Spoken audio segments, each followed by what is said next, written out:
Assalamu alaikum wa rahmatullahi wa barakatuh. Paix et bénédiction à vous tous. Après mon silence sur ce sujet qui dure depuis 2 mois ou plus, me voici revenir dessus pour le clôturer, Inch'Allah, cette fois-ci après vous avoir donné toutes les réponses, soit religieuses que scientifiques, confirmant la gigantesque erreur de notre calendrier hégirien et sa totale déviation du temps de nos rituels préétablis par Allah le jour même de sa création des cieux et de la terre, il y a 13,7 milliards d'années. Nous voici donc arrivés à affronter directement dans cette troisième vidéo le sujet concernant l'ajustement du calendrier musulman, ou An-Nasi, selon le Coran, ou le mois intercalaire. An-Nasi veut dire le mois retardé. Confirmons de suite que l'ajustement du calendrier musulman lunaire sur les saisons qui sont fixes dans l'année solaire était en usage par les Arabes avant la révélation à Muhammad sallallahu alayhi wa sallam. Ceci est confirmé dans le chapitre 9, verset 37 du Coran, et que le prophète Muhammad sallallahu alayhi wa sallam a vécu avec le calendrier païen, c'est-à-dire le calendrier qui était auparavant, avant la révélation, avant qu'il reçoive la révélation. Les païens en faisaient usage une année, et une année ils l'annulaient, c'est-à-dire ils annulaient le 13e mois. Le 13e mois de l'année qui devait venir tous les 4 ans. Alors eux, une année, ils l'annulaient, et ce pour profaner les mois interdits ou sacrés, Al-Ashhur Al-Hurum, durant lesquels il y avait des interdits et autres pratiques séculaires. Bien sûr, pré-révélation à Muhammad sallallahu alayhi wa sallam. L'ajustement du calendrier hégirien était donc pour remettre les mois dans leur saison et avoir les dates des événements religieux toujours dans la même saison du calendrier solaire. Allons-y directement à l'exégèse des versets 36 et 37 de la Sourate 9 du Coran, Sourate At-Tawbah. Premièrement, Allah nous souligne sans aucune ambiguïté qu'il a instauré son calendrier contenant 12 mois, et ce, bien avant d'avoir créé les êtres humains, ni aucune religion, et ni aucun animal, ni végétal. Les 12 mois existent depuis le début de la création, et nous verrons comment. Coran chapitre 9, verset 36. Le nombre de mois auprès d'Allah est de 12 mois. Dans le livre d'Allah, le jour où il créa les cieux et la terre. Inna iddat ash-shuhur 'inda Allah 12 shahran fi kitabillah yawma khalaqa as-samawati wal ard. Les 12 mois existent donc dans notre système solaire il y a bien plus de 4,8 milliards d'années, soit depuis le début de la création de la terre. À qui alors Allah aurait-il décrété les 12 mois dans une année durant le début de sa création de la terre? Il n'y avait encore ni Adam, ni Ève, ni Noé, ni Abraham, ni Moïse, ni Jésus, ni Muhammad sallallahu alayhi wa sallam, ni aucune religion non plus. Et ce, pour rappeler à ceux qui nous accusent de vouloir utiliser le calendrier judéo-chrétien. Le calendrier lunisolaire n'est ni l'invention donc des Babyloniens, ni celle des Perses, ni celle des Romains, ni celle des Byzantins, ni celle des Juifs, ni celle des chrétiens, ni celle des Mahométans, pour ne pas dire les musulmans, parce que selon le Coran, sont musulmans sans exception aucune, tous les fidèles des prophètes avant Muhammad sallallahu alayhi wa sallam. Car musulmans, c'est le prophète Ibrahim qui nous a appelés ainsi. Donc il a appelé tous ses contemporains qui l'ont suivi des musulmans. Donc les juifs étaient musulmans, les chrétiens un peu sont musulmans, etc. Parce qu'ils croient en Dieu et ils croient au jour de la résurrection. Et ceux parmi eux qui feront du bien, Allah subhanahu wa ta'ala les récompensera dans son paradis. C'est ce qu'il dit dans le Coran, chapitre 2, verset 62, que je ne vais pas citer ici parce que c'est hors sujet. Les 12 mois lunisolaires sont donc par décret d'Allah au début de sa création des cieux et de la terre. Et ils se trouvent dans l'organisation cosmique de notre galaxie, comme l'a construite Allah au début de sa création de l'univers. Le jour a été instauré par Allah comme étant la révolution de la terre autour d'elle-même en 23h56 arrondi à 24 heures. Le mois, à son tour, est la révolution de la Lune autour de la Terre en 29,5 jours, période synodique. Et l'année est de 365,242 jours de 24 heures, de révolution de la Terre autour d'elle-même et autour du Soleil, ce qui nous donne l'année solaire. Dans cette année de 365,242 jours résident les 4 saisons qui, elles, ont un temps précis de 3 mois, chacune dans le calendrier solaire. Allah nous a informés de tout cela dans son noble et saint Coran, mais c'est nous qui avons en masse oublié cela, ou que nous n'avons pas prêté attention à son enseignement bien détaillé, et ce, parce que nous avons abandonné le Coran pour nous accrocher aux dires de personnes inconnues et aux livres de hadith et du fiqh. Oui, nous nous sommes accrochés à des hommes qui se sont occupés plus du rapport de notre prophète sallallahu alayhi wa sallam avec ses femmes et de sa virilité sexuelle qui devrait faire partie normalement et noblement de sa vie privée et pas être du domaine public. Personne de nous n'accepterait que l'on donne des détails de comment notre père se comportait sexuellement avec notre mère. Ce serait une grande offense et une grande maléducation selon nos sociétés.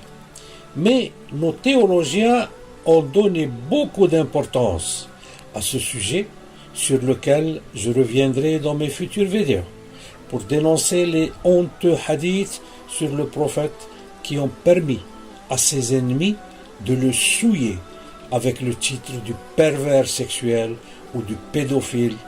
Hashaka, ya habibna ya Rasulallah. Allah ne nous a privés de rien dans son Saint Coran. Tout ce qui est utile pour nous, Allah nous l'a renseigné dans son livre saint. Coran chapitre 6 verset 38. Nulle bête marchant sur terre, nul oiseau volant de ses ailes, qui ne soit qu'en vous, en communauté. Nous n'avons rien omis d'écrire dans le livre. Je répète, nous n'avons rien omis d'écrire dans le livre. Puis, c'est vers leur Seigneur qu'ils seront ramenés. وَمَا مِنْ دَبَّةٍ فِي الْأَرْضِ وَلَا طَائِرٍ يَطِيرُ بِجَنَاحَيْهِ إِلَّا أُمَمٌ أَمْثَالَكُمْ ما فرطنا في الكتاب من شيء ما فرطنا في الكتاب من شيء ثم إلى ربهم يحشرون. Allah nous a bien dit que soit la lune, que le soleil, que la terre voguent dans une orbite constante et ponctuelle. Coran chapitre 21, verset 33. Et c'est lui qui a créé la nuit et le jour, le soleil et la lune, chacun voguant dans une orbite ou dans son orbite. وهو الذي خلق الليل والنهار والشمس والقمر كل في فلك يسبحون. Et encore dans Coran chapitre 36 verset 40. Le soleil ne peut rattraper la lune, ni la nuit devancer le jour, et chacun vogue dans une orbite. لا الشمس ينبغي لها أن تدرك القمر ولا الليل سابق النهار وكل في فلك يسبحون. Dans Coran chapitre 10 verset 5, c'est lui qui a fait du soleil une clarté et de la lune une lumière, et il en a déterminé les phases afin que vous sachiez le nombre des années et le calcul du temps. Allah n'a créé cela qu'en toute vérité. Il expose en détail le sens de ces versets pour les gens doués de savoir. هو الذي جعل الشمس ضياء والقمر نورا وقدره منازل لتعلموا عدد السنين والحساب ما خلق الله ذلك إلا بالحق يفصل الآيات لقوم يعلمون. Allah nous a bien informés dans ce verset que les phases lunisolaires nous servent pour connaître le nombre des années, et il nous a précisé que la course de la Lune et du Soleil dans leur orbite a un terme fixé, qui est la fin de la révolution de la Lune autour de la Terre, le mois, et la fin de celle de la Terre autour du Soleil, ce qui nous donne les années. Coran chapitre 13, verset 2. Allah est celui qui a élevé bien haut les cieux sans piliers visibles. Donc il y a des piliers. Il s'est établi, istawa, sur le trône et a soumis le soleil et la lune, chacun poursuivant sa course vers un terme fixé. Il règle l'ordre de tout et expose en détail les versets afin que vous ayez la certitude de la rencontre de votre Seigneur. الله الذي رفع السماوات بغير عمد ترونها ثم استوى على العرش وسخر الشمس والقمر كل يجري لأجل مسمى يدبر الأمر يفصل الآيات لعلكم بلقاء ربكم توقنون. Allah a considéré parmi ces 12 mois et depuis le début de la création des cieux et de la terre 4 d'entre eux en étant sacrés par les interdictions qu'ils comprennent, al-ashhur al-hurum, c'est-à-dire durant lesquelles certaines actions sont interdites et qu'on va détailler plus tard. Allah considère le respect de ces 4 mois sacrés comme étant la vraie religion. Je souligne cela, c'est très important. Donc Allah considère le respect de ces 4 mois sacrés comme étant la vraie religion, ou en d'autres termes, la religion de droiture qu'il faut suivre. Autrement, qu'est-ce qui nous arrive? Nous ferions du tort à nous-mêmes en cas de non-respect de ces interdits. Coran chapitre 9, verset 36. 4 d'entre eux, c'est-à-dire d'entre les 12 mois, sont sacrés. Telle est la religion droite. Durant ces mois, ne faites pas de tort à vous-même. Donc il y a des choses que si l'on fait, cela veut dire qu'on va faire du tort à nous-mêmes, mais à nous tous, pas à nous individuellement, mais à nous tous.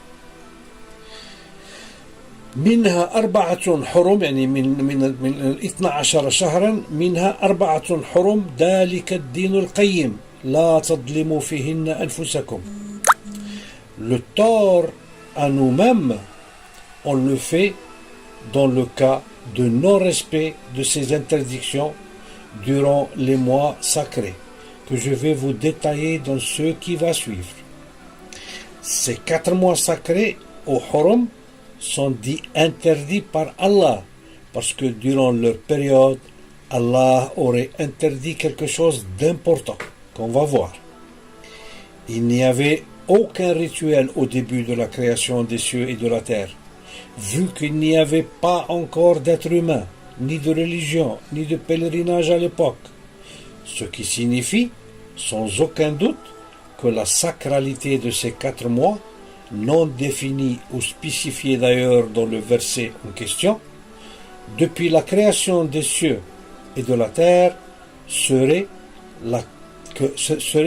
que l'interdiction qu'imposent ces mois sacrés n'a rien à voir avec le Hajj, le pèlerinage, mais avec plutôt la chasse. Sans régulation de celle-ci, l'équilibre environnemental qu'Allah a instauré au début de la création serait perdu. Quand Allah a instauré les 12 mois de l'année, les 4 saisons et les différents cycles ou positions lunaires, il a établi ainsi l'équilibre important de l'univers et surtout de notre vie sur la planète pour la survie des espèces. Et pour cela, Allah a interdit sans ambiguïté la chasse durant les 4 mois sacrés. Coran chapitre 5, verset 1. Ô les croyants, remplissez fidèlement vos engagements. Vous est permise la bête du cheptel, sauf ce qui sera énoncé comme étant interdit. Ne vous permettez point la chasse alors que vous êtes en état d'interdiction, durant les 4 mois interdits bien sûr. Allah en vérité décide ce qu'il veut. Ya ayyuhalladhina amanu, awfu bil'uqud, uhillat lakum bahimatul an'am, illa ma yutla alaykum ghayra muhillis saydi, wa antum hurumun. Inna Allah yahkumu ma yurid.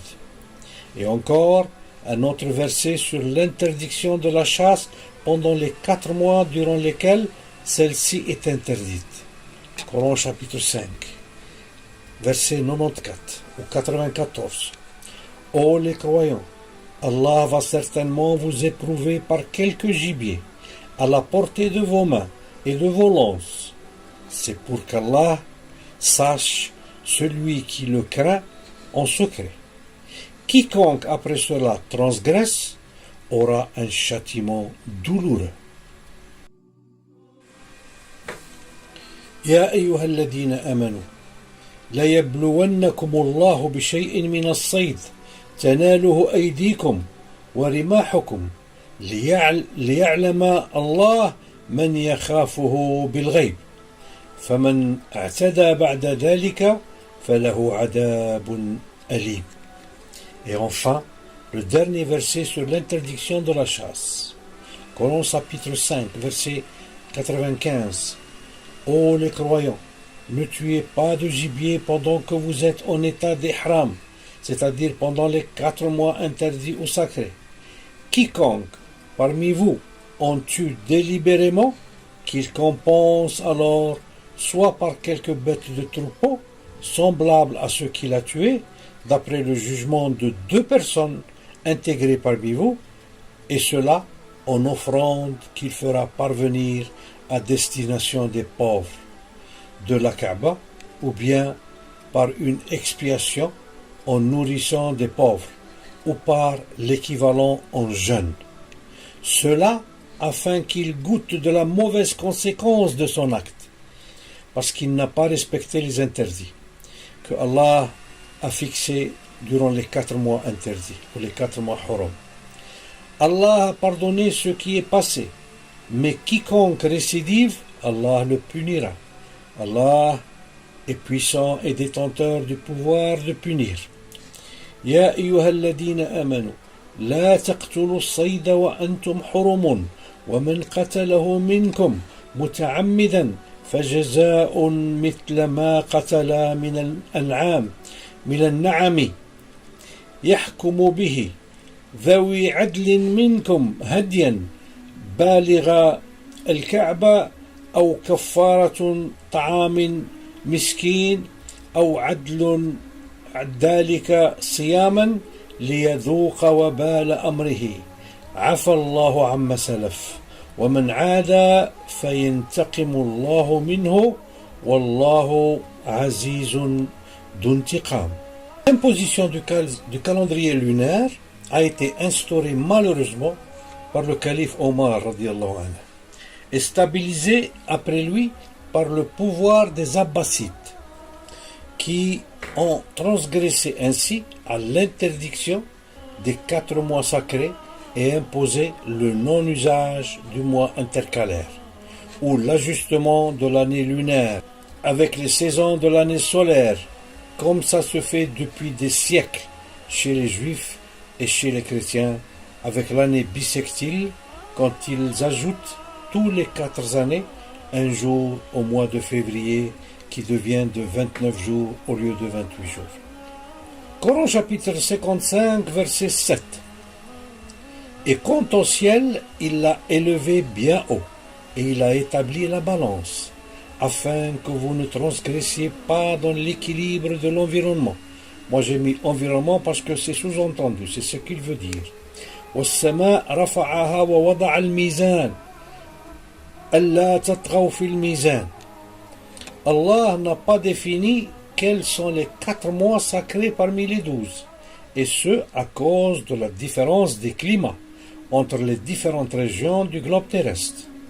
Ces différences donnent aussi des différentes périodes de reproduction de la faune animale et végétale dans les différentes zones de la Terre.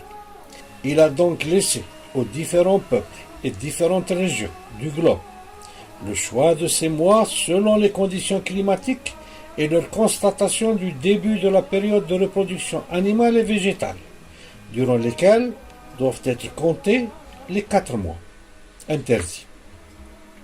Dans la tradition islamique, par contre, et pas dans le Coran, ces mois ont été définis et sont Muharram, premier mois de l'année hégirienne, Rajab, 7e mois de l'année hégirienne, Dhul Qa'da, 11e mois de l'année hégirienne, et Dhul Hijjah, 12e mois de l'année hégirienne.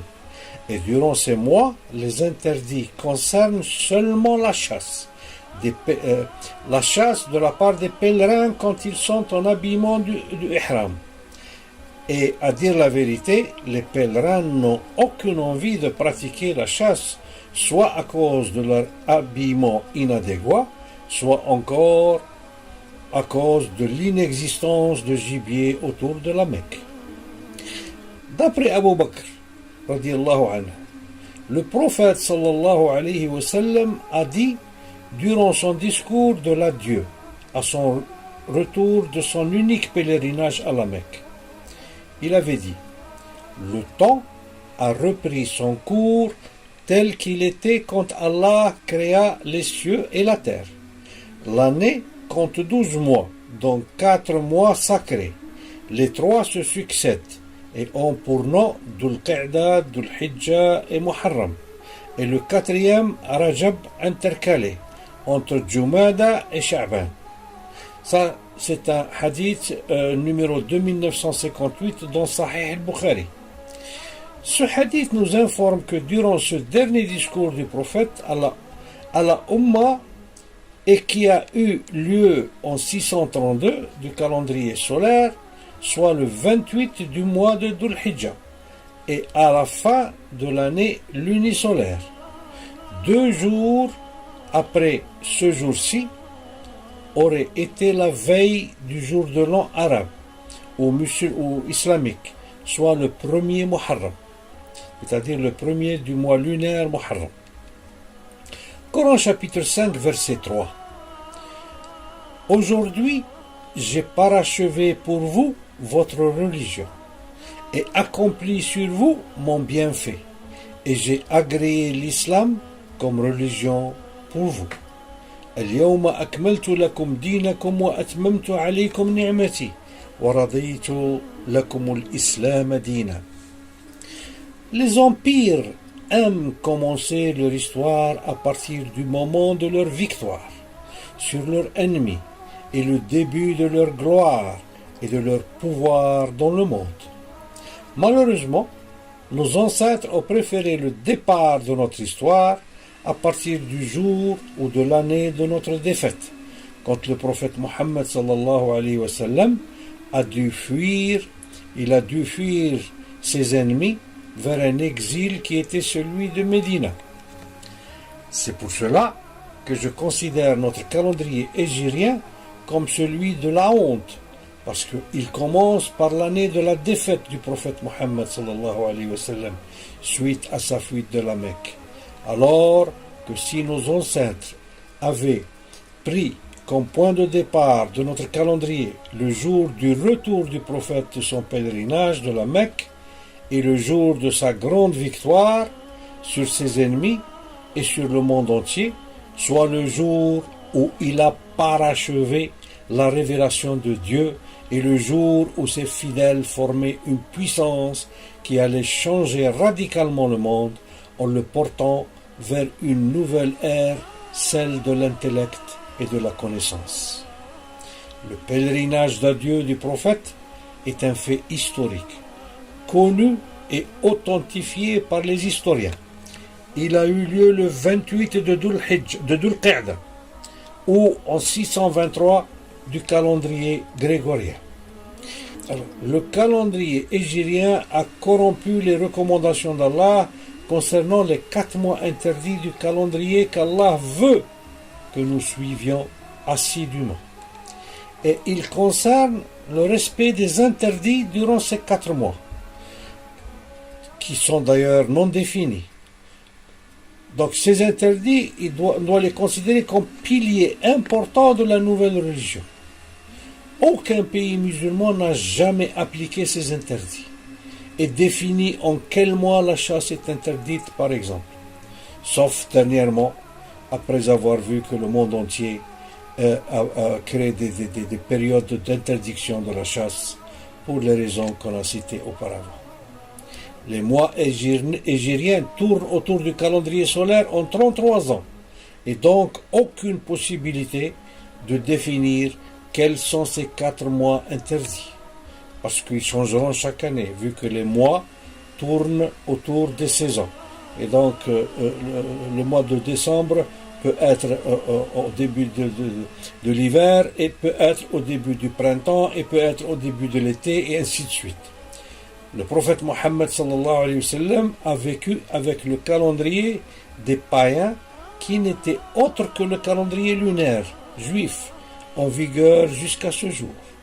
Ce sont certains de ses compagnons qui ont instauré le calendrier hégirien 7 années après sa mort. Et on a dit que c'était le calife Omar, selon ce qui est raconté dans les hadiths. Étrangement, les compagnons du prophète et les théologiens de l'islam après le prophète, ne se sont jamais arrêtés au jour du retour du prophète de la Mecque, avec ces événements très significatifs qui prouvent que le prophète a signalé ce jour comme le retour du temps ou du mouvement de notre planète et de ses astres, le soleil et la lune, à leur position de quand Allah avait créé les cieux et la terre. Comment cela? Reprenons alors le dernier verset révélé du Coran et le dernier discours ou message du prophète laissé à sa communauté. Coran chapitre 5 verset 3. Aujourd'hui j'ai parachevé pour vous votre religion et accompli sur vous mon bienfait et j'agrée l'islam comme religion pour vous. اليوم أكملت لكم دينكم وأتممت عليكم نعمتي ورضيت لكم الإسلام دينا. Avant ce jour-ci, la religion islamique était incomplète. Mais à partir de ce jour, la religion était bien complète et une nouvelle ère de rapport avec Dieu et notre environnement était sur le point de commencer. Dans son dernier discours, le prophète avait souligné que le temps, ce jour-là, est retourné à sa position originale, comme elle était durant le jour de la création des cieux et de la terre. إن الزمان قد استدار كهيئته يوم خلق الله السماوات والأرض. Ceci signifie clairement que ce jour-là était le jour duquel l'évaluation du temps devait repartir. C'est le jour où l'ajustement du calendrier devait se faire. Ce jour-ci était un signe divin pour le démarrage de l'histoire et du calendrier islamique. ou plutôt le redémarrage de l'histoire et du calendrier islamique. Allah nous a donné des signes sur ce jour de retour du prophète de son dernier et unique pèlerinage, et qui sont: premièrement, nous savons quel mois c'était et quelle année c'était, et nous pouvons facilement faire nos comptes pour avoir le jour aussi. Mais Allah nous a donné d'autres détails qui nous serviront encore plus et nous donneront plus de certitude sur notre recherche ici faite. Le premier détail est le verset 189 de la sourate 2 du Coran, sourate al-Baqarah, qui nous dit, verset 189, « Il t'interroge sur les nouvelles lunes. Dis, elles servent aux gens pour compter le temps et aussi pour le Hajj, pèlerinage. يسألونك عن الأهلة قل هي مواقيت للناس والحج. En effet, grâce aux nouvelles lunaisons, nous arrivons à connaître le début de mois, comme nous arrivons à connaître le début du mois de Ramadan ou le début du mois du Hajj. Dans le verset cité à peine ici, Allah nous a souligné que les nouvelles lunes servent pour connaître le temps du pèlerinage. Il a précisé ici le mois du Hajj, et avec une observation approfondie, il a été constaté que la nouvelle lune du mois du Hajj est ainsi, comme vous la voyez dans la photo du petit écran. Quand vous verrez le croissant dans cette position, alors sachez que vous êtes dans le mois du Hajj. Alors une question est légitime à poser, en partant du verset qui nous souligne que les croissants ou les nouvelles lunes servent à reconnaître le début du mois du Hajj. Connaissons-nous la forme de la nouvelle lune du mois du Hajj? Jeûnons-nous en observant la lune selon sa forme établie par Allah, ou suivons-nous n'importe quelle nouvelle lune, vu que nous jeûnons durant toutes les lunaisons avec leurs différentes formes? Absolument pas. Car nous jeûnons durant toutes les nouvelles lunes de tous les mois de l'année et durant 33 ans. Chaque 4 années, nous jeûnons pendant des lunaisons différentes, car nos mois se déplacent d'une lunaison à une autre, et chaque lunaison a un aspect différent de l'autre. En effet, après des recherches approfondies, nos scientifiques ont découvert qu'il y a 3 formes de nouvelles lunes. 2 sont spécifiques, une pour le mois du Hajj et l'autre pour le mois du Ramadan, et une pour tout le reste des mois de notre calendrier lunaire. Il est clair déjà que Allah a décidé depuis le début de la création des cieux et de la terre quand sera la lunaison du mois de Ramadan et quand celle du dernier mois de l'année, soit Dhul Hijjah, et ce pour nous faciliter le compte des années. Coran chapitre 2 verset 189. Il t'interroge sur les nouvelles lunes, dit, elles servent aux gens pour compter le temps et aussi pour le Hajj, pour le pèlerinage. يسألونك عن الأهلة قل هي مواقيت للناس والحج. Quand le prophète sallallahu alayhi wa sallam a dit son fameux discours sur le retour du temps à sa position originale, comme il était durant le jour de la création des cieux et de la terre. إن الزمان قد استدار كهيئته يوم خلق الله السماوات والأرض. Il l'a dit durant son retour du Hajj, de la Mecque, pour nous préciser qu'à partir de ce jour, nous devons commencer le nouveau calcul du temps. Subhanallah. Allah et son prophète nous ont tout enseigné, mais nous avons tout laissé de côté et nous nous sommes occupés de l'éphémère, de ce qui est matériel, et on a éloigné de nous le spirituel et l'intellectuel. اللهم أرجعنا إلى ما تحبه وترضاه لعبادك المتقين آمين. Si on ne s'est pas soumis à ceux qui nous ont menti et qu'on a déifié en les considérant des savants de l'islam et seuls dépositaires de la compréhension du Coran et de ses enseignements, et si on aurait écouté l'invitation d'Allah à approfondir le Coran librement et sans soumission à personne d'autre que Allah, nous aurions pu apprendre tous les détails sur tous les sujets qu'Allah nous a exposés dans son Saint-Coran. Coran chapitre 47, verset 24. Ne méditent-ils pas sur le Coran, ou y a-t-il des cadenas sur leurs intellects? أفلا يتدبرون القرآن أم على قلوب أقفالها.